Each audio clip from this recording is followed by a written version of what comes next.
जो रिपोर्ट जारी हुई है वो मात्र 15 मिनट की रिपोर्ट है। 15 मिनट आप लगेंगे उसे पढ़ने में। किस तरीके से वहां पर पॉलिटिकल उनके जो पूरा प्रेशर है उसको किस तरीके से टीचर्स को डराने धमकाने,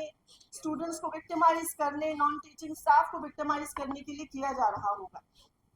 एक छोटे से उदाहरण से जो आलोक जी ने रिपोर्ट में बहुत ही बेहतरीन तरीके से इसको लिखा है कि 161 प्रमोशंस को जो अभी होल्ड करके रखा गया, आप देखिए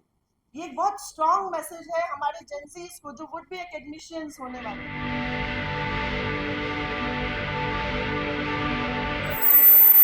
शुरू करना चाहूंगी कि दरअसल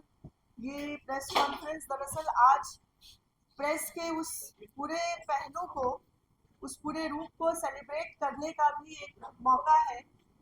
जहां पर कलेक्टिव के साथियों ने, आलोक राजपूत और उनकी टीम ने आज जिस तरीके से जर्नलिज्म की जो मिसाल हमारे बीच कायम की है वो ना केवल एजुकेशन सेक्टर के लोगों के लिए एक वेकअप कॉल है बल्कि वो पूरे जर्नलिज्म में जुड़े हुए, चाहे वो प्रिंट मीडिया हो या इलेक्ट्रॉनिक मीडिया हो या सोशल मीडिया हैंडल्स पर अपने तरीके से प्रयास कर रहे हमारे फ्रीलांसर जर्नलिस्ट साथी हो, उन सब के लिए एक ऐसी एथिकल, एक ऐसी बड़ी मिसाल, एक ऐसा म्यार उन्होंने कायम किया है जो हम सभी को उसका अनुसरण करना चाहिए। जिस इंटेंसिव किस्म से एक इन्वेस्टिगेटिव जर्नलिज्म को उन्होंने किया,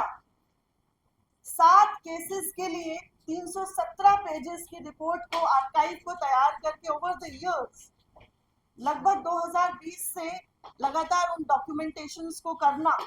जिस तरीके से उन्होंने परत दर परत सारे डॉक्यूमेंट्स को कलेक्ट किया, एक पूरा उस रिपोर्ट के साथ अगर आप देखें जो रिपोर्ट जारी हुई है वो मात्र 15 मिनट की रिपोर्ट है। 15 मिनट आप लगेंगे उसे पढ़ने में। हेलो, स्वागत है सर। तो जो रिपोर्ट आलोक राजपूत और उनकी टीम ने तैयार की है, जस्ट 15 मिनट रीड, पर आप देखिए उसके साथ जो डोसियर है, उसके साथ जो 317 पेजेस की रिपोर्ट उन्होंने जनरेट की है, आर्काइव किया है उसको, ये एक पब्लिक डॉक्यूमेंट है और ये दिखाता है हम जैसे जो एजुकेशन के फील्ड में जो टीचर्स हैं, एकेडमिशियंस हैं, पब्लिक इंटेलेक्चुअल्स हैं, एक्टिविस्ट हैं, टीचर्स,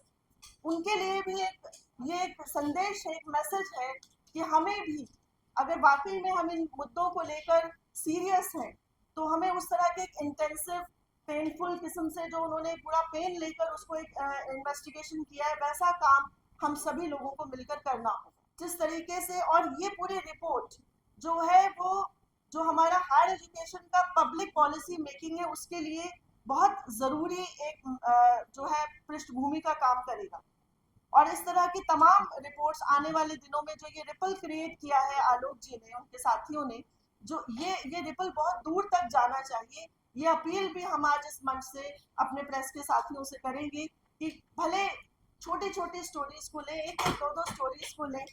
और इसको उजागर करें, क्योंकि जेएनयू जैसी जगह जहाँ पर एक इतना एक्टिव जेएनयू एसयू है, जहाँ एक इतना एक्टिव जेएनयू टीए है, जब और उस पूरे एक्टिविज्म के चलते, उस पूरे प्रोफाइल के चलते आज जेएनयू के पास एक इंटरनेशनल ऑडियंस है कि जेएनयू से जब कोई बात निकलती है तो उसे इंटरनेशनली लोग सुनते हैं, समझते हैं, उसको फॉलो करते हैं। जब जेएनयू के भीतर ये हो सकता है तो आप अंदाजा लगाइए कि जो तमाम और स्टेट यूनिवर्सिटीज हैं, नॉन दिल्ली इंस्टीट्यूशंस हैं, वहां पर किस तरीके के स्कैम्स हो रहे होंगे, किस तरीके से वहां पर पॉलिटिकल उनके जो पूरा प्रेशर है उसको किस तरीके से टीचर्स को डराने धमकाने, स्टूडेंट्स को विक्टिमाइज करने, नॉन टीचिंग स्टाफ को विक्टिमाइज करने के लिए किया जा रहा होगा। एक छोटे से उदाहरण से जो आलोक जी ने रिपोर्ट में बहुत ही बेहतरीन तरीके से इसको लिखा है कि 161 प्रमोशंस को जो अभी होल्ड करके रखा गया, आप देखिए ये एक बहुत स्ट्रॉन्ग मैसेज है हमारे जेंसीज को जो वुड बी एकेडमिशियंस होने वाले, उनको एक स्ट्रॉन्ग मैसेज देता है कि अगर आप पढ़ लिख कर एकेडमिक्स में आना चाहते हैं तो आपकी यहाँ पर कोई जगह नहीं है, क्योंकि हम जो प्रमोशन, जो एक हार्ड अर्न इंसेंटिव होता है ओवर इयर्स, एक टीचर जो है उसको अर्न करता है, हम आपके इंसेंटिव्स को रोक सकते हैं। आपके यहाँ पर आपके बेहतरीन रोशन दिमागों के लिए यहाँ कोई जगह नहीं है। जो धसे हुए हैं, जो पूरा नफरती जज्बातों से भरे हुए लोग हैं, अंधभक्त हैं, केवल उन्हीं के लिए यहाँ जगह है।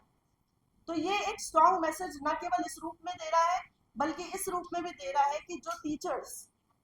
जो एक टर्म होता है एक्स्ट्रा म्यूरल, कि हम जब क्लासरूम में टीचिंग करना है केवल एक पब्लिक इंटेलेक्चुअल का, एक एकेडमिशियन का काम नहीं है। उसका काम आउट ऑफ द वॉल्स जाकर यूनिवर्सिटी की समाज के मुद्दों से जुड़ना है। अगर आप वहां जाते हैं और ऐसी कोई भी कार्रवाई करते हैं, आप आकर यहाँ प्रेस कॉन्फ्रेंस करते हैं, आप जाके अपने कॉलेजेस में अपने साथियों के हकों की आवाज उठाते हैं, अपने स्टूडेंट्स के हक की आवाज उठाते हैं, तो आपका प्रमोशन रोका जा सकता है। ये एक तरह का थ्रेट जो है यहाँ पर दिया जा रहा है। एक बात और जो इसके साथ बहुत जरूरी तौर पर जुड़ती है, कि जिस तरीके से जंतर मंतर पर हुए मूवमेंट में पब्लिक एग्जामिनेशंस की क्रेडिबिलिटी के सवाल को उठाया, हम ये मानते हैं कि पब्लिक रिक्रूटमेंट के स्कैम का जो सवाल है वो डायरेक्टली उससे जुड़ता है, क्योंकि वो एग्जामिनेशन पास करके नौकरियों में जब जाएंगे तो वो इसी तरह की परिस्थितियों का वहां उन्हें सामना करना पड़ेगा। तो आज इस प्रेस कॉन्फ्रेंस से हम अपने जेनजी को, अपने तमाम स्टूडेंट्स और यूथ को भी ये मैसेज दे रहे हैं, कंपाउंडेड मैसेज यहाँ से दे रहे हैं। ये दो अलग फर्क लड़ाइयां नहीं है, ये दोनों जुड़ी हुई लड़ाइयां हैं आपस में। जिस तरीके से अभी महापात्रा जी ने बताया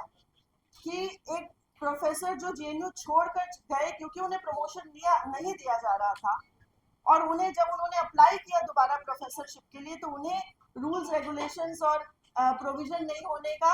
उन्हें बहाना देकर उन्हें नहीं देने दिया गया। जबकि खुद मामी दादा जी का उन्होंने उदाहरण दिया कि कैसे उन्होंने फोन पर इंटरव्यू किया, कंडक्ट।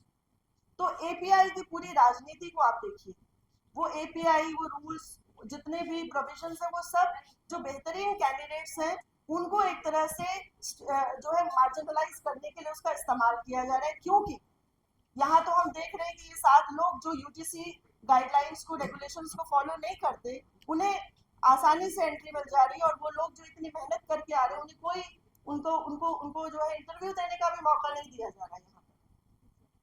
ये जो रिक्रूटमेंट का सवाल है, उसे मैं दिल्ली यूनिवर्सिटी के टीचर होने के नाते वहां होने वाली डिस्प्लेसमेंट से भी जोड़ना चाहूंगी, जिसकी बहुत सारे हमने लड़ाइयां लड़ी है। यहाँ प्रेस कॉन्फ्रेंस भी हमने किया है। खुद हमारे साथी लक्ष्मण यादव, उस जिस तरीके से उनको जो है पूरी प्रक्रिया से, पूरे सिस्टम से बाहर किया गया एक बेहतरीन शिक्षक को, वो हमारे सामने है वो परिस्थितियां। हमने समरवीर जैसे शिक्षकों की आत्महत्या देखी, बहुत सारे शिक्षकों को हमने मनोवैज्ञानिक रूप से बीमार पड़ते देखा। तो ये लड़ाई जो रिक्रूटमेंट का स्कैम है, वो दिल्ली यूनिवर्सिटी में भी बकायदा, जैसे नंदिता जी ने भी कहा, कि बकायदा वहाँ जारी है, और अच्छे अच्छे ad hoc, long serving ad hoc teachers को जो है वहाँ डिस्प्लेसमेंट उनका किया जा रहा है।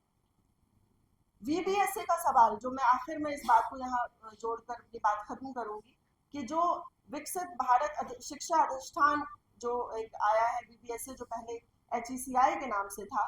इस वीबीएसए का भी जो पूरा फॉर्मेशन है, जो आप सब साथियों को हमने पहले प्रेस कॉन्फ्रेंस करके बताया है, कि वीबीएसए सारे बॉडीज को खत्म करके, जो यूजीसी की और तमाम बॉडीज उनको खत्म करके सिंगल फंक्शनल एक रेगुलेटरी बॉडी बनाने का बात है, जिसमें किसी तरह का कोई ट्रांसपेरेंसी नहीं होने जा रहा है। और ये तमाम यूनिवर्सिटीज के वाइस चांसलर्स के लिए एक थ्रेट की तरह इस्तेमाल होगा आने वाले दिनों में, कि अगर आप हमारे नक्शे कदम पर नहीं चलते, हमारे डायरेक्शंस पे नहीं चलते हैं, तो हम आपको फंड नहीं देंगे। क्योंकि वीबीएसए ही अब फंड भी देगी, सारे जो पावर है वो उसके पास होंगे। तो ये पूरी जो परिस्थितियां बनाई गई है इस समय, ये बहुत ही चिंताजनक है। और एक ऐसे व्यक्ति को जिसको लेकर लगातार पब्लिक डोमेन में उसके खिलाफ जो है डॉक्यूमेंट्स मौजूद है, कि किस तरह पुणे यूनिवर्सिटी में उनकी सैलरी, उनके जो इंक्रीमेंट्स थे, जो धुलीपुड़ी जी के जो इंक्रीमेंट थे, वो रोक लिए गए, क्योंकि उन्हें जो नैतिक दुराचार जिसका उनके ऊपर आरोप लगा, उसके एवज में उनके ऊपर ये एक्शन लिया जा चुका, और उनको इतनी बड़ी यूनिवर्सिटी का जो है दारोमदार दिया गया। तो हम यहाँ से सख्त शब्दों में धुलीपुड़ी जी के, शांतिश्री धुलीपुड़ी जो जेएनयूवीसी है, उनके जो टर्मिनेशन की मांग करते हैं, उनको तुरंत से पेशतर हटाया जाना चाहिए। और हम JNUTA के साथियों को, JNUSU के साथियों को और विशेष तौर पर अपने जर्नलिस्ट कलेक्टिव और आलोक राजपूत और उनकी टीम के प्रति आभार व्यक्त करते हैं। बहुत बहुत शुक्रिया।